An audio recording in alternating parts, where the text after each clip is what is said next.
Ini ada persamaannya nggak sih antara perukia sama dukun itu menurut Kang Esa? Banyak persamaannya. Apa aja? Salah satunya, salah duanya, salah tiganya kalau banyak. Saya kan belum paham tuh, makanya saya nanya. Kalau garis besarnya mereka tukang tebak-tebak, sama-sama tukang tebak. Kan tadi dari sisi persamaan kan yang ditanya. Sisi persamaan. Suka nebak-nebak, tapi dinarasikan seolah-olah kepastian. Sama-sama tukang bohong. Ini kita ngomong oknum ya, oknum dukun. Karena ada dukun yang baik seperti dukun urut, dukun baik. Itu banyak, kesamaannya banyak. Sama-sama misalnya contoh ya. Ketika oknum dukun menganggap misalnya di sini ada jinnya, ada khodamnya kan di azimat misalnya ya. Nah, perukia juga sama. Ya dukun lah. Itu kan nyatanya si perukia juga punya pemahamannya sama kayak Faizar kan waktu ngebahas kaligrafi. Iya. Ini kan tempat jin kata Faizar. Nah itu kan sisi persamaan berarti. Dia sama-sama punya kepercayaan di kaligrafi ada jin. Kan? Padahal azimat itu ditulis cuma ala wajhi tabarruk atau dalam bahasa lain doa bil kitabah. Coba perhatikan misalnya ada azimat nih. Ditulis Allahumma ya syafi isfi marodi syifaan dimasukin di air. Airnya dibawa ke rumah sakit. Kan doa sebenarnya ini. Doa bil kitabah. Atau Yasin ayat kursi ditempelin. Kan doa. Sebenarnya mah. Jadi nggak ada kodam-kodam janjinju. Nah perukia kata perukia ini tempat jin. Dukun aja kadang nggak punya kepercayaan di azimat itu tempat jin. Ya kan? Ya enggak? Banyak sama-sama mengambil keuntungan dari ketidakmengertian masyarakat. Sama-sama memanfaatkan kondisi itu. Keuntungannya salah satunya fulus ya. Kalau menurut saya. Ya, dan status sosial. Perbedaannya cuma satu. Ada dua perukia sama perdukunan itu. Nama sama baju dah. Isinya hampir sama. Isinya hampir sama ya. Bedanya cuma di baju. Sama di nama. Oh, agamis ya. Yang satu pakai belangkon. Gitu.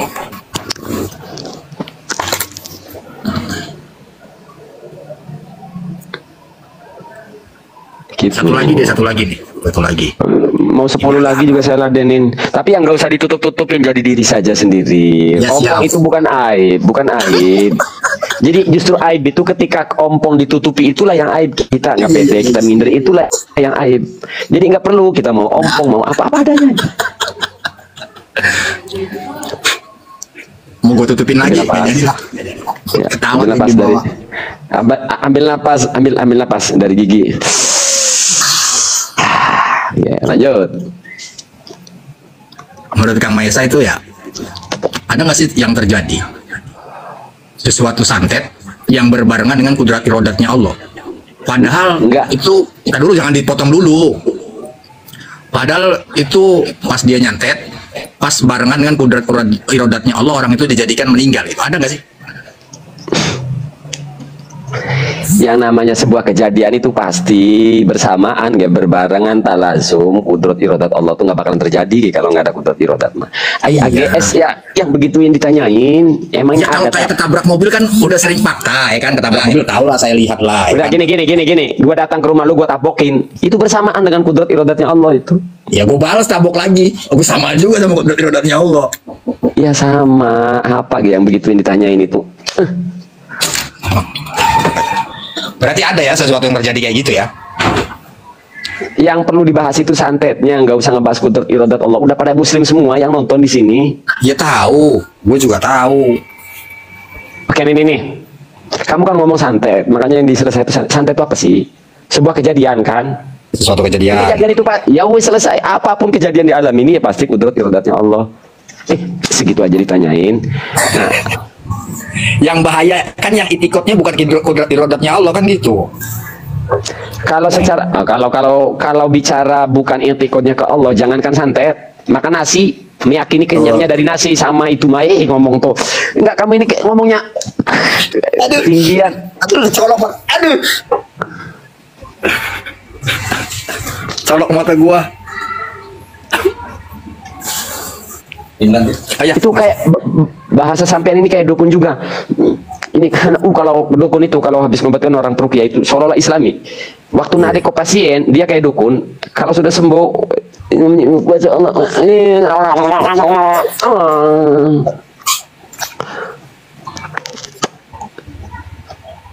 Sembrut lah. Waalaikumsalam Dinda. Aku sih nggak percaya. Kalau ikut saya insya Allah kalau Allah menghendaki ya ikut dari rodatnya Allah. Semua yang terjadi alam semesta ikut dari rodatnya Allah. Karena nggak ada yang bisa dipisahin menurut akal saya. Itu nggak ada yang bisa dipisahin dari ilmunya, dari kudrati rodatnya, dari sama basornya. Iya, makanya pernah sering saya terangin begini ya, ketika kebiasaan Nusantara, kebiasaan dulu di Nusantara kalau istilahnya pamit. Nah ternyata itu pamit di tempat angker. Ternyata itu kebiasaan jahiliyah di masa jahiliyah saat masa Nabi. Ya. Gue pernah ngalamin itu sebelum Nabi. Orang-orang kampung gue kayak begini nih kalau lewat tempat serem nih ya, gue contohin. Giri-giri numpang-numpang lewat buyut, anak cucu numpang lewat jangan diganggu, itu gua. Tapi sekarang udah enggak pernah gua turunkan. Gua dulu waktu kecil di kampung gitu. Enggak, itu kok kayak lagu rap itu, kayak lagu rap. Coba ulangin lagi, dikasih musik nih. Kalau mau kencing ya, waktu gua kecil nih, waktu masih sekolah SD, misalkan tempat serem, giri-giri numpang kencing buyut jangan diganggu anak putu. Ya, sayang musiknya. Dulu juga belum ngaji ya ke bawah kayak gitu. Setelah ngaji ya alhamdulillah udah hilang semua. Nih saya jelasin ya. Dulu kebiasaan Nusantara kita kan begini. Punten itu kan begitu ya. Nah ya. itu kan terjadi di masa jahiliyah, di masa Nabi, ketika masa jahiliyah sebelum datangnya masa Nabi, maaf. Itu orang tuh begitu, wa annahu kana rijalun minal insi ya'uduna birijalin minal jinni fazaduhum rahaqa. Minta tolongnya ke jin. Apa perbedaannya dengan Allahumma inni a'udzubika minal khubuthi wal khaba'is? Saya terangin pelan-pelan. Dulu mindset jahiliyah kalau mau buang hajat, buang air kecil di tempat yang angker, dia akan meminta tolong kepada bangsa jin penunggu. Ya. Tujuannya baik secara Islam, baik secara jahiliyah, tujuannya satu, agar tidak diganggu. Betul.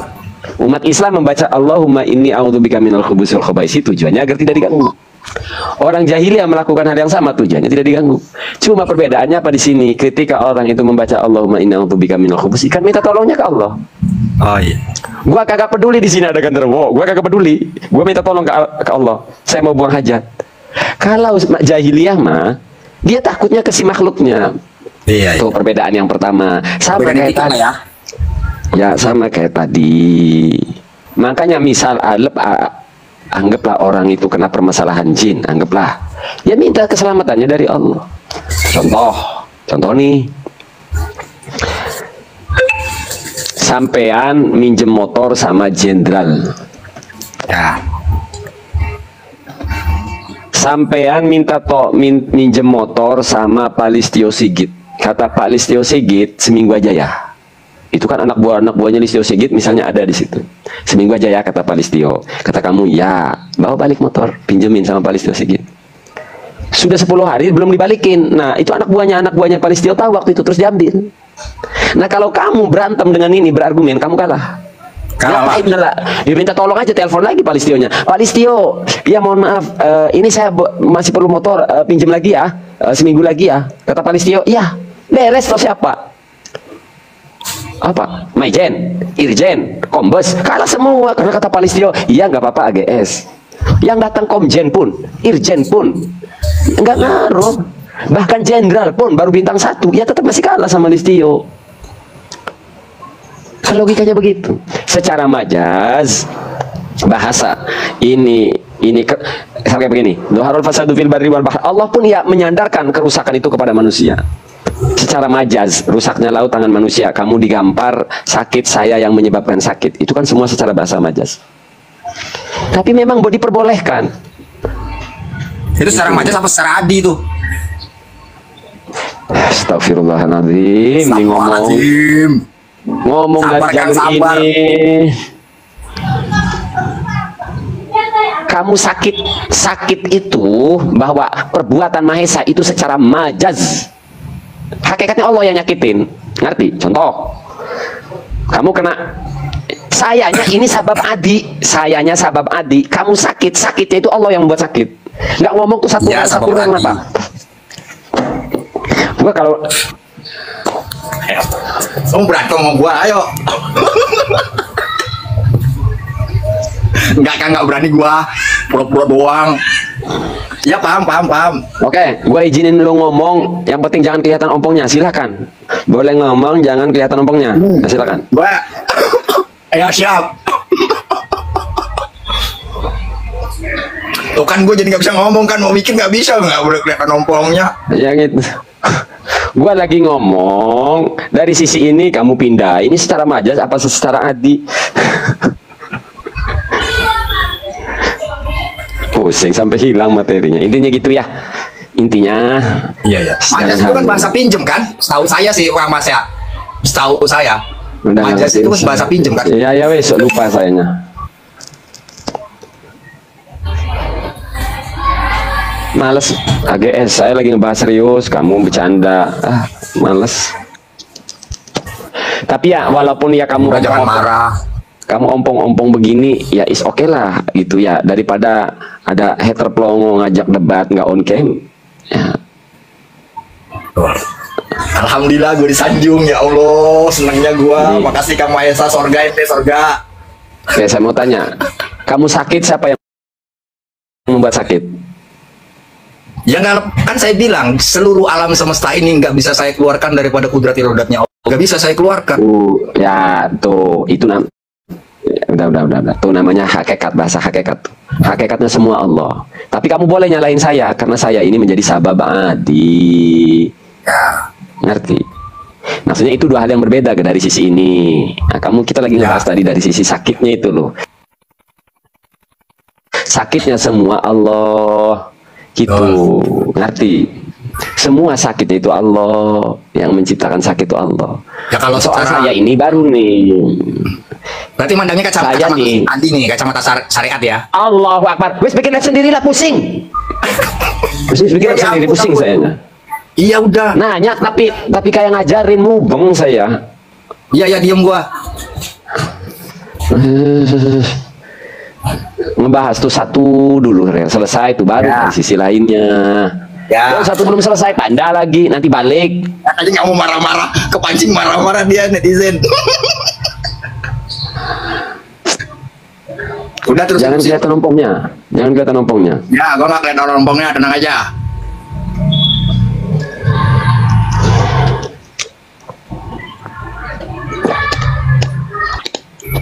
Waalaikumsalam.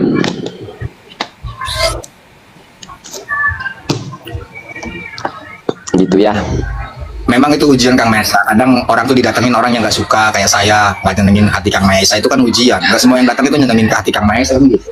Somplak, gue mending diuji janda pirang, guanya seneng diuji juga. Lah gue diuji sama lu, agak sial kali gue. Aduh, mending lah ujiannya janda pirang.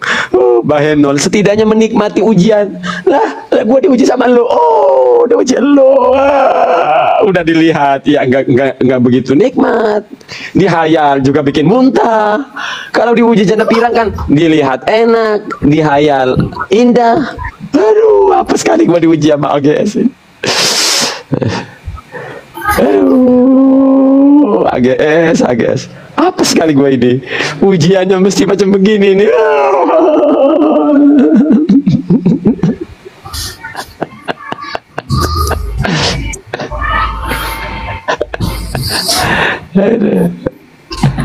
Sabar ya Allah.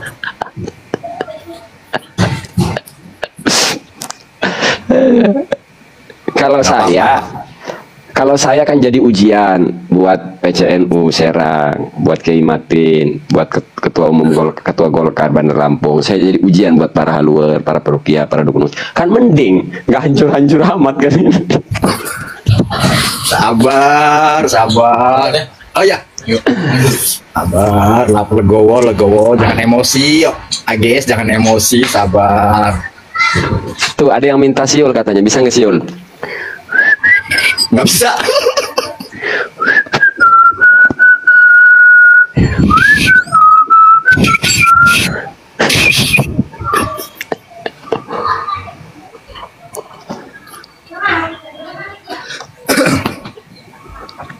Minuman yang abang minum ada tutup botolnya di iPhone-nya. Mana? Kagak ada iPhone. Ayo balik lagi ke yang rukia tadi lah. Ya. Kalau ada persamaan antara dukun dan perukia, berarti secara tidak langsung mindset saya nih, ini mindset saya. Kalau salah ya benerin. Secara tidak langsung, kalau datang ke perukia sama saja datang ke dukun gitu. Ya, kan sama. Banyak persamaannya. Ini mindset saya loh. Iya. Betul. Ajib. Kan saya sering ngomong peruqyah itu ya dukun, apa bedanya sama dukun?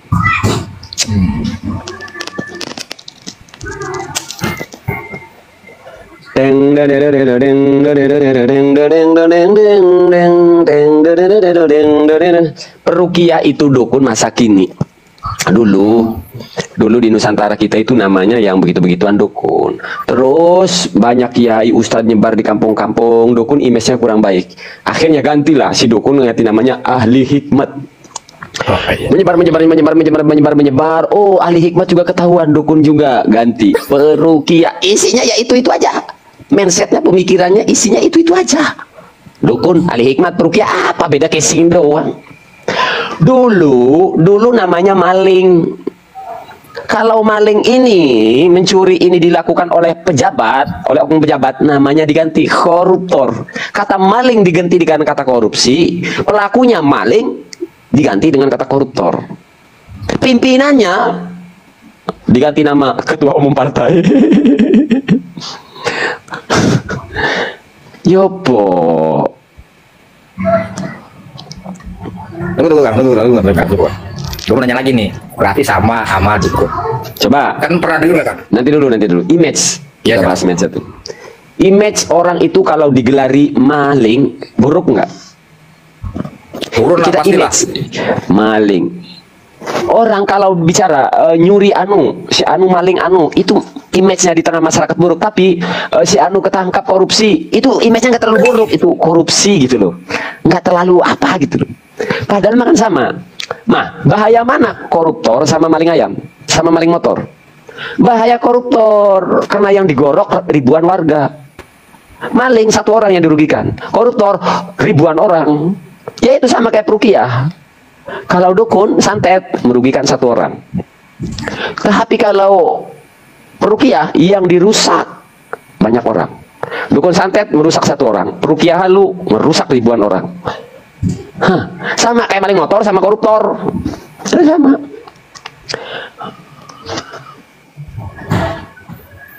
Pernah dengar Kang? Bentar, gue lupa nih. Gue nggak tahu bacaan Al-Qurannya. Hadis tentang yang mendatangi seorang peramal ditolak. Tadi dulu jangan dipotong dulu, potong-potong aja. Ditolak ibadahnya 40 hari. Seandainya, ini dalam mindset saya nih, seandainya dukun dan peruqyah itu sama, apakah seseorang yang datang ke peruqyah itu ditolak sholatnya 40 hari sama saja dia datang ke peramal atau ke dukun?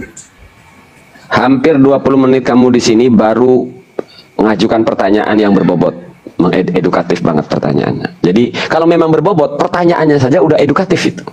Baru ada nilai pertanyaan dari tadi kamu ngobrol di sini. Sampai Nabi Muhammad gue dipuji sekarang, alhamdulillah. Tadi gue diomel-omelin, ya Allah, dapat juga pujian gue.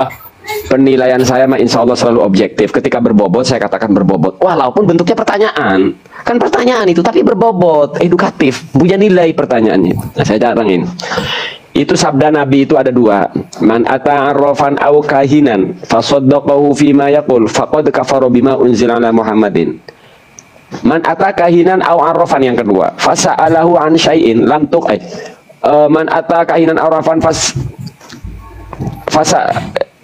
man ata kahinan aw arrafan lam tuqbal minhu salatun arba'ina yauman. Ada dua.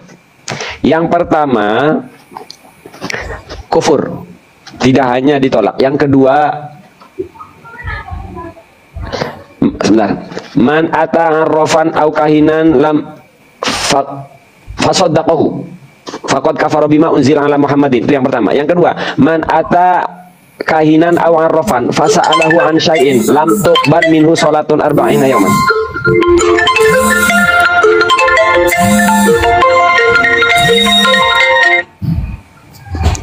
Jadi ada dua. Yang pertama, sholatnya tidak diterima kalau sekedar nanya. Kalau fasaddaqahu fima yaqul, kalau meyakini apa yang diucapkan kahin awarrof, itu bisa kufur. Nah, ini bukan dukun. Dukun itu bahasa sederhana. Ini tukang ramal. Gitu, ngerti ya guys? Yang ancamannya tidak diterima 40 hari, yang ancamannya sampai kufur, itu bukan ke dukun, tapi ke tukang ramal, tukang tebak-tebakan. Ngerti? Kalau datang ke dukun tujuannya untuk diurut, untuk berobat. Ya enggak sampai hukumannya sedahsyat itu. Di situ dukun ramal. Ngerti? Konteks ke peruqyah itu kan cuma meminta didoakan. Maka orang yang datang ke ruqyah tidak sampai haram. Apalagi sampai kufur, tidak. Berarti maaf Kang, sedikit. Ya. Berarti datang ke dukun juga sama, nggak sampai itu juga sama ke saya ya, sama kayak ke peruqyah karena dia bukan ramal. Ya, kalau dukunnya bukan dukun ramal, ya nggak sampai kafir. Itu seperti datang di dukun urut, dukun bayi, ya nggak kafir dan sholatnya nggak ada yang disanksi sholat. Ntar dulu Kang. Maksud saya itu bukan dukun urut, dukun-dukun halu gitu yang minta apa penglaris begini begitu, bukan peramal tapi dukun-dukun yang seperti itu yang dituju. Iya, yang dibahas Nabi itu dukunnya dukun ramal. Intinya peramal, apapun casingnya, mau kiai pun kalau meramal ya tetap itu namanya kahin atau arraf. Paham? Nah, saya makanya tidak suka menggunakan kata dukun karena satu dukun tidak semuanya buruk. Peruqyah justru mayoritas rata-rata brengsek. Ini yang jadi persoalan. Makanya saya tidak terpaku dengan kata dukun, bingung. Dukun ini banyak yang baik misalnya. Saya malah lebih welcome sama dukun loh. Dukun itu karena rata-rata itu karena dia terbatas kepengetahuan, terbatas ilmu agama. Dia menyampaikan tidak sesuai dengan realita karena dianya minim agama. Nah, kalau peruqyah tuh. Jadi intinya jangan ke kata dukun, tolong abaikan kata dukun, abaikan. Peramal, bisa diganti B. Siapapun yang melakukan profesi ini itu yang disebut sabda Nabi tadi. Meramal. Ngerti ya guys? Kamu jangan ngulangi lagi kata dukun ini bang. Ngeributin kata santet. Wis fokus peramal, orang yang ramal-ramal. Walau dia pakai Abu Masyar, walau dia pakai kitab, kalau isinya adalah dia meramal, itu namanya arraf, itu namanya kahin. Datangnya saja sudah dilarang, apalagi kalau sampai meyakini. Ngerti belum guys? Sebentar. Apakah seorang dukun misalnya kayak minta penglaris buat dagang ya? Penglaris buat, jangan pusing dulu. Tar dulu gue mau nanya nih. Sebentar aja. Hindari kata dukun. Bahas perbuatannya aja. Apa? Ya. Apakah seseorang dengar sekali, cukup terakhir nih. Buang kata dukun. Udah stop. Jangan kita ngebahas dukun. Karena nanti mindset orang nih AGS.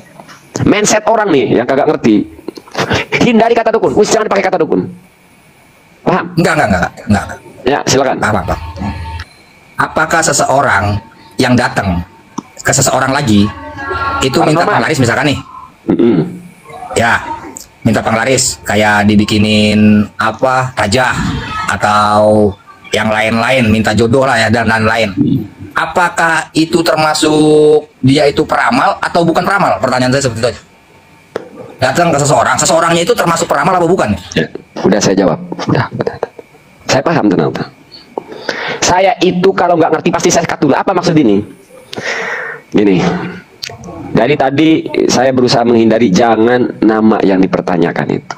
Penglaris, kata penglaris ini masih ambigu. Prakteknya bagaimana? Kalau azimatnya tulisannya bagaimana? Dan niat orang yang memberikan apa? Niat orang yang meminta apa? Ini yang kenapa kajiannya itu harus panjang kali lebar. Saya mabok kalau ditanya nama apalagi istilah suatu daerah. Ini ya. Minta penglaris. Pastikan ini belum selesai kata penglaris. Oke, penglaris itu apa? Bentuknya apa? Azimat. Oh, azimat tulisannya bagaimana? Oh, tulisannya Al-Quran Maha Esa. Azimatnya bentuknya tulisan yang sama dengan Al-Quran. Misalnya, qala Yusufu li abihi abati atau wa adzin fin nasi bil hajjiyatu karijala wa ala kulli dhamiri yatina min kulli fajrin amik. Itu kan azimat nih. Tulisan yang sama dengan Al-Quran.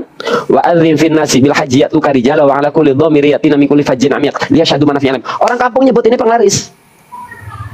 Bentuknya bahasa Arab dari Al-Quran bagaimana? Ini penglaris. Yang nanam telur di toko juga penglaris. Yang tapa berata juga di Gunung Kidul juga penglaris.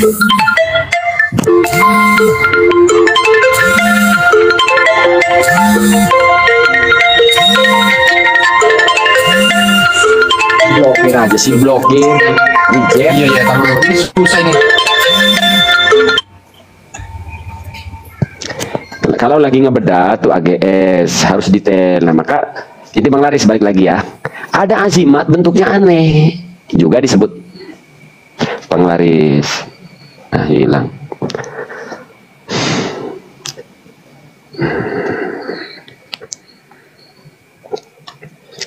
Nggak bisa ada orang nanya, bagaimana orang meminta penglaris Maesa hukumnya? Ya nggak tahu, bingung juga, masih ambigu.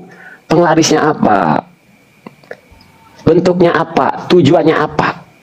Kalau penglaris itu tulisannya bentuknya adalah meminta doa agar laris, bentuknya medianya alat doanya tulisan Al-Quran Al-Azim, ya boleh ala wajib tabarruk. Wa adami idofatil afiyah ilal azimat. Dua kan sering saya sampaikan.